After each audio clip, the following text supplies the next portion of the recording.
d'exploitation, toute la production est destinée à la vente portion. La vente portion pour les marchés et les restaurateurs et bien sûr la vente directe. Des clients qui viennent sur la ferme et qui décident d'acheter de l'arc-en-ciel, de la fario, puisque nous élevons aussi de la truite fario ou du saumon de fontaine. Donc nous avons une succession de bassins naturels, j'appelle bassins naturels des bassins où il n'y a pas de béton. Le fond c'est des galets de rivières de la terre comme les côtés.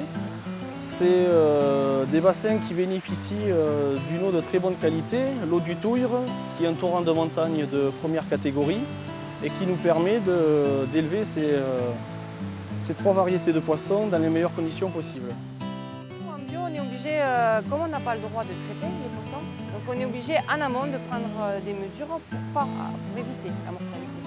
Voilà, il faut vraiment éviter toute maladie. Il faut que la rivière qui alimente en eau nos bassins soit exempte de pesticides, de métaux lourds, de nitrites, des nitrates en très faible concentration et une excellente oxygénation.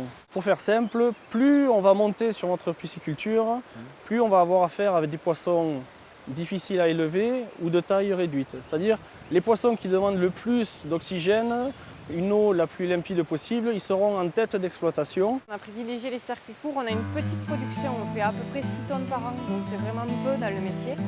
Donc nous on préfère vendre mieux, mais vendre directement, donc sur les marchés. Mon mari et moi on a chacun nos passions. Mon mari lui il a voulu construire la pisciculture, le poisson. C'était une passion transmise par son grand-père en fait.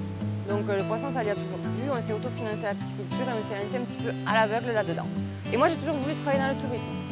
Donc voilà, et comme j'adore cuisiner, on a réussi avec nos passions à faire différentes activités autour de la production de poissons.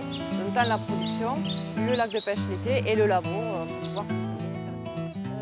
Et ensuite cet été, on a fait aussi, cet hiver, on a fait un laboratoire de transformation qui nous a permis d'élargir notre gamme. Donc on fait de la truite fumée, on fait des pavés des arrêtés, du tartare, des terrines, voilà. On tâtonne aussi un petit peu, on essaie des nouvelles recettes, on voit si ça marche ou si ça ne marche pas.